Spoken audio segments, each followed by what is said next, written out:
Hello, welcome to today's video. We are on page number 276 of the keyboard, Musicianship Book 1. We are working once again with music for reading, which this reading material emphasizes secondary dominants. It also is in minor keys. After analyzing and playing in the original keys, we will be transposing them to different keys. All right, so let's go ahead and take a look at the first one here. We have an Italian folk song. This one sounds very nice. Let's go ahead and take a listen. Ready? 1, 2, 3, 4.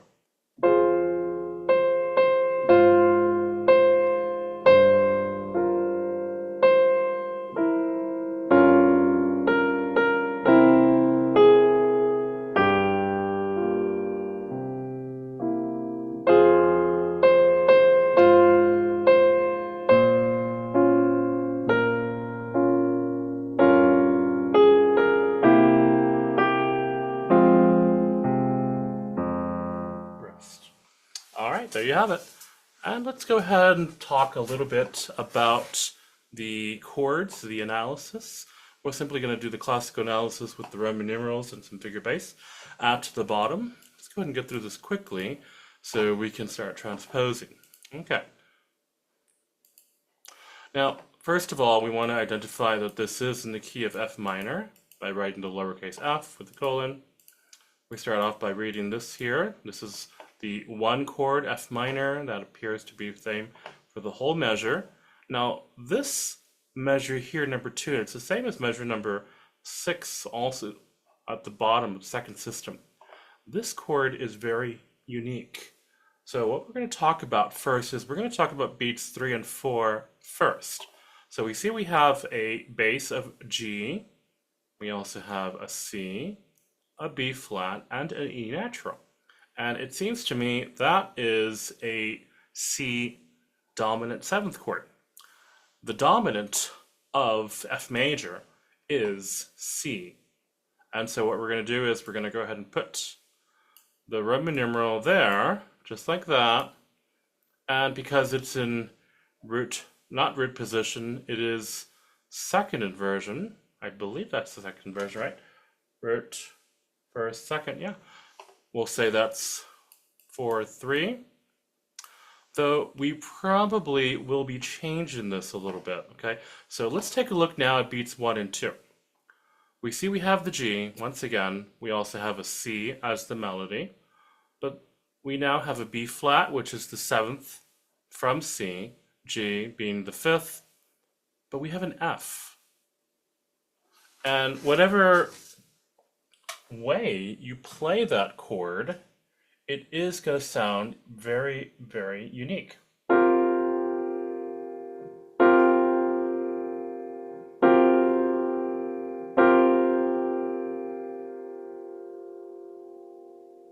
Now, if you were to play a C major chord, let's take a look at a C major chord for a moment, okay? And let's go back to the regular screen. A C major chord is just C, E, G, thirds stacked on top of each other. What if we were to, instead of play the E on the C major chord, the 3rd, we do something like this. We were to play the F with the G and the C. We have a second here at the top, and then we have the root there at the bottom. But then after we play this, we resolve right back down to the 3rd. This is called a sus or a sustained chord. So we sustain the 4th above, the 4th meaning the 4th above the root of the chord, and then we resolve down back to the normal 3rd of E. So this is a very fancy way of decorating the music, coloring it in a special way that makes it sound nice. Sustained chords do exist in music. Whenever we play a sustained chord, we always need to resolve down to the 3rd, whether it is from the 4th to the 3rd or the 2 to the 1. Okay, and so in the case of this music, we see a sustained chord. We are going to go ahead and start writing. Let me finish writing that stuff again. We have an I there. And I'm going to go ahead and keep the uppercase 5 not written on beats 3 and 4. Instead, I'm going to put it right here. So here's my uppercase 5. And usually when we have the second inversion, it's going to be 4-3. But in this case, I'm going to go ahead and write this. Take a look.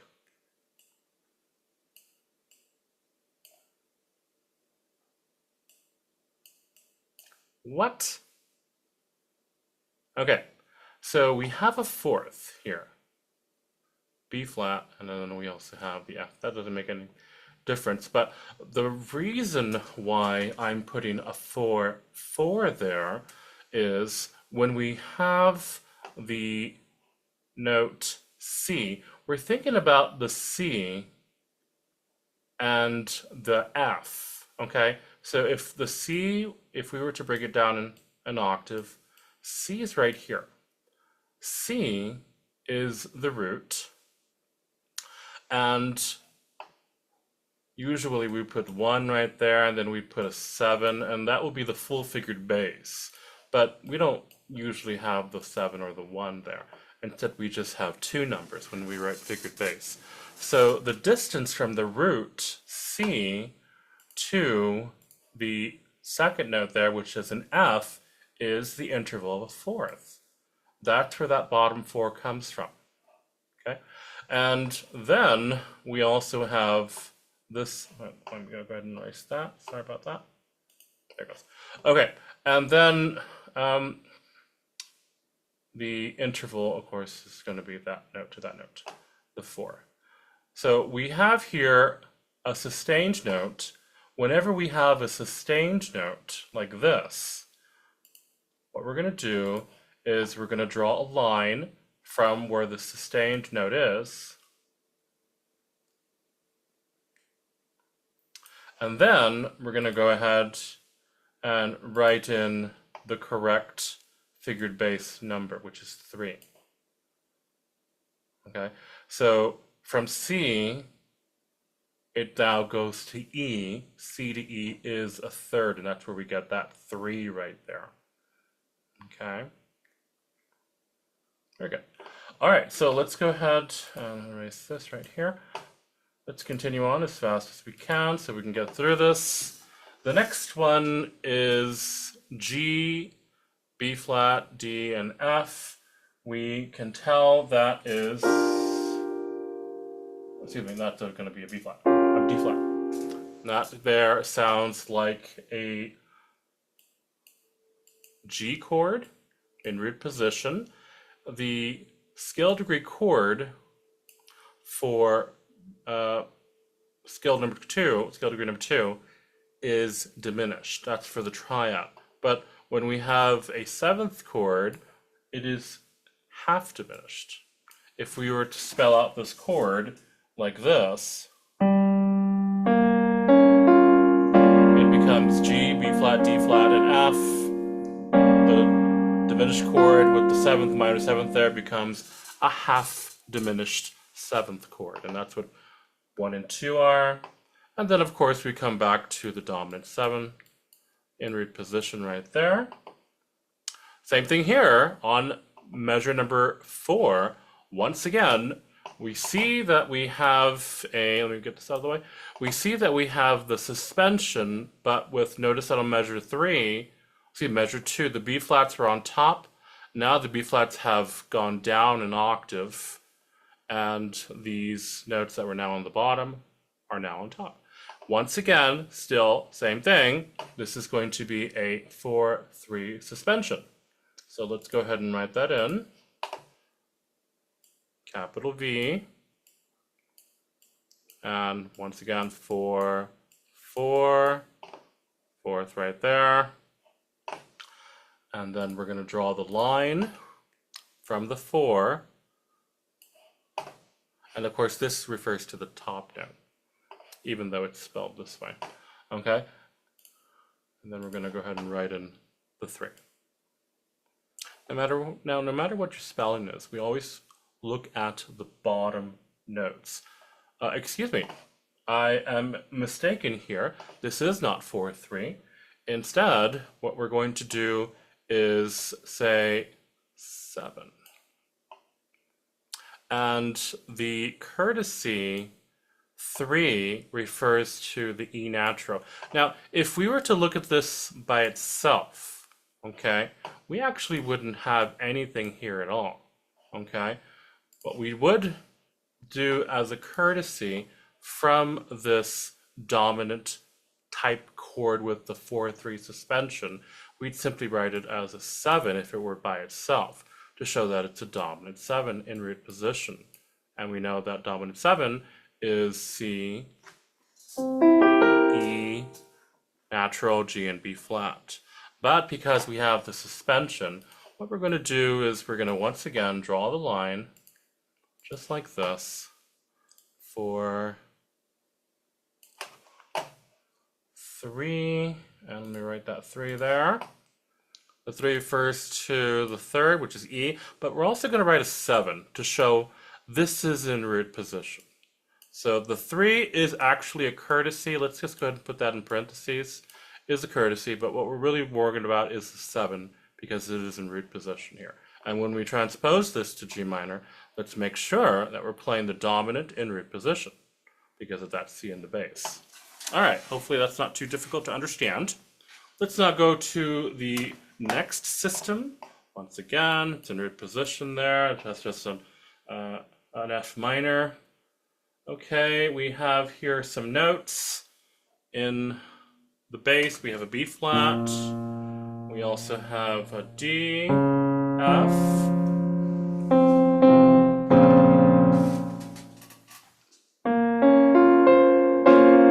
Okay, and we hear that we go from C to B flat. Once again, this is an example of a sustained note. Now, this sustained note is going to be different. This is a 2-1 suspension. We're referring to second scale degree C to the tonic of the chord being B flat minor. This is a B flat minor chord. And in the key of F minor, B flat is scale degree number 4. And so what we're going to do is we're going to write lowercase 4. This is a B flat minor chord, and B flat is in the bass for both of these half notes, so that it means it's in root position. Now the 2, we're simply just going to write it right here. And once again, we'll put the little line not too far. The 2 refers to the C. I know it's a little offset there, but it's simply showing us that we have a 2-1 suspension in the melody because of that C to that B flat, and that's why the chord is spelled this way. So 2-1 suspension. We can also put this in parentheses if we want to. Okay, let's now look at measure number 7. What do we got going on there? It looks like a repetition of measure number 3. Copy and paste. Oops, that's too far.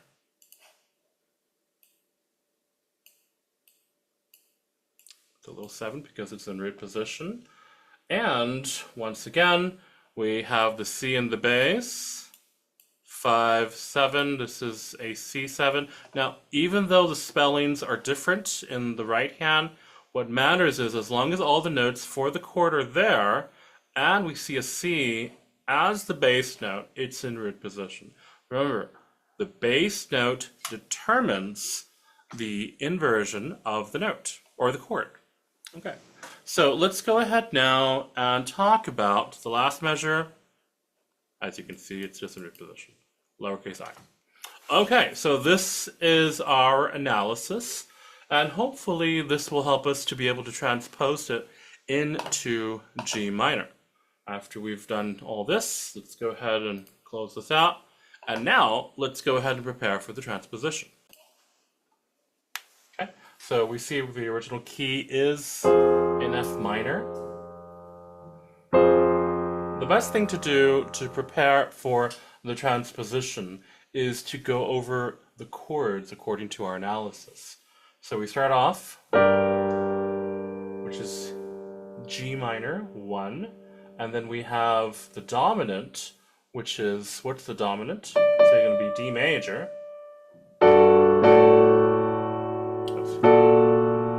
And then D major, dominant. Okay. We also have the 2, and the 2 of G minor is going to be A, and now the A, as you can see, it's going to be that one. Diminished 3rd, adding the minor 7th. Okay, and then of course we go back to dominant chord, back to G minor, and then we have the 4, the minor 4. The minor 4 of G minor is going to be C. Okay, that's it. 1, 2, 3, 4. Yep. And then we have once again the diminished.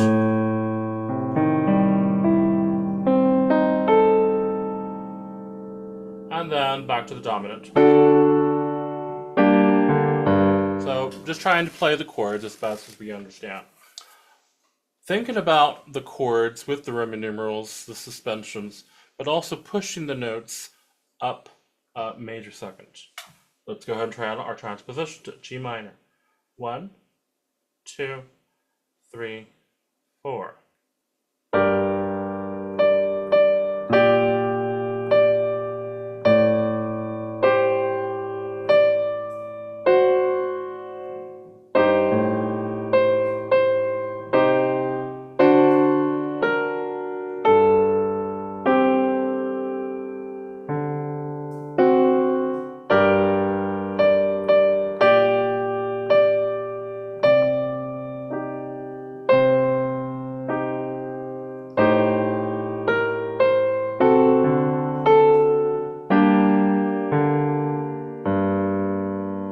And there you have it.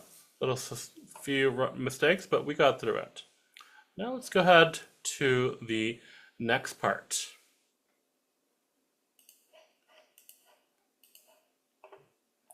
Okay, so now we're doing the British folk song here.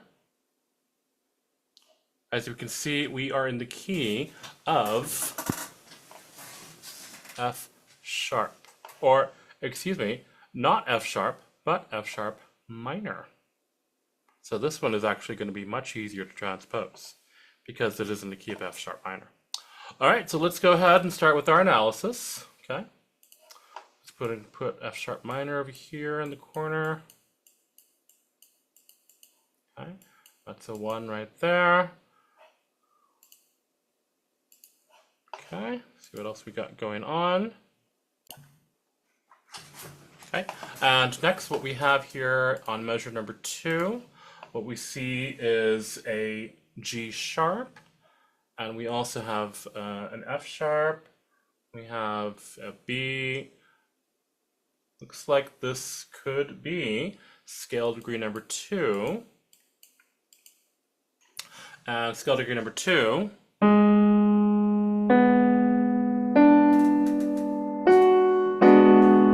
with the F sharp there.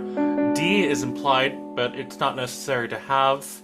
The C sharp is simply just a tone that we go from B to C sharp and come back. So it's just a neighboring tone. And so because this is a G sharp, we're going to go ahead and call this a half diminished 7th chord. That's in root position. We have the E sharp suggesting a major dominant 7th chord in root position. Okay, the E sharp coming from the harmonic minor scale of F sharp, harmonic minor. And that's because that's the raised 7th scale degree. Going back to F sharp minor there, And once again, we see the half diminished 7th chord because of the F sharp there. And then once again, we have a dominant chord here. I made a mistake, I believe. Did I make a mistake? C sharp, E sharp, G sharp. It is not a 7th chord, actually. It's just a regular triad. So there's no need to put a 7. Because of the B, though, at the end, I mean, I suppose we could put a 7 there because of that B that we see.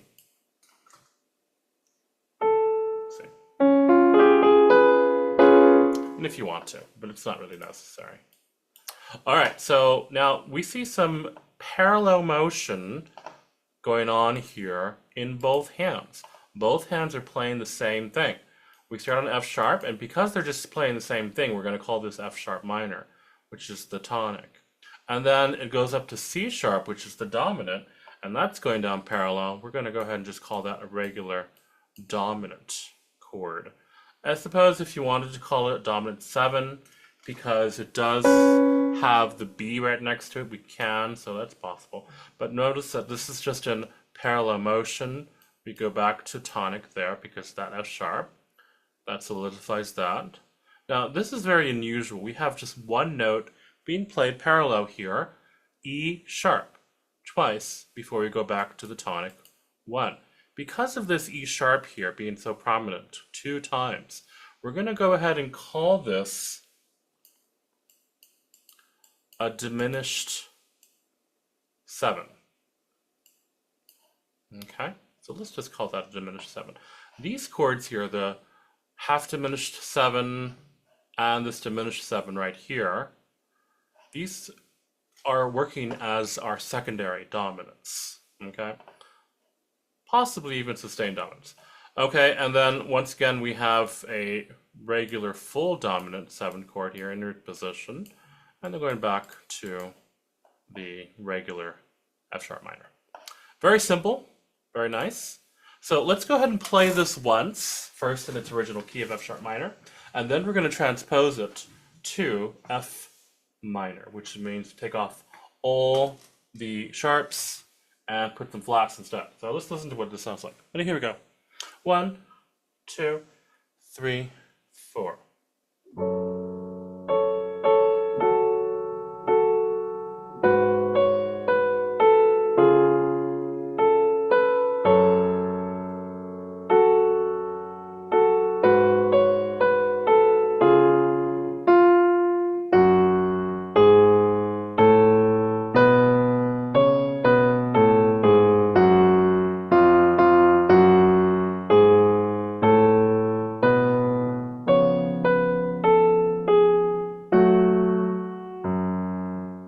Okay, so instead, now this is going to be tricky because the sharp symbol there is going to throw us off when we go to F minor. Whenever you think about F minor, remember F minor has 4 flats.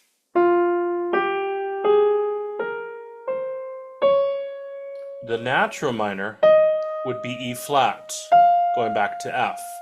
But because of the raised 7th, the raised 7th would be an E natural. Whenever we see an E sharp here, pretend that's a natural sign, okay? And that will help us with the transposition. Everything else, think about A flat, think about B flat, think about D flat. If it has a sharp sign, that's going to be E natural. Let's see if there are any instances where there is not an E sharp. I do not see any, so we do not have any natural minor going on here. Okay, so once again, E natural if it has an E sharp, and these 3 flats, and that's how we're going to be able to transpose this from F sharp minor to F minor. Let's go ahead and try it out. Ready? Here we go. So from here, bring it down a half step. Here we go. 1, 2, 3, 4.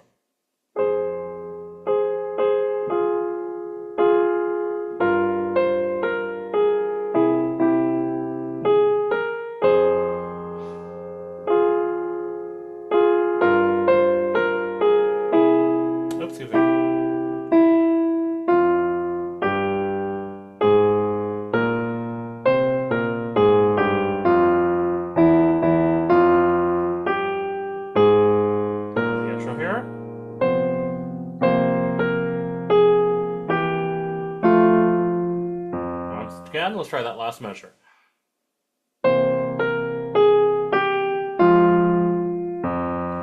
It's so hard that I think about that E natural, that E sharp, and I want to write something else. Okay? Let's try that last system one more time.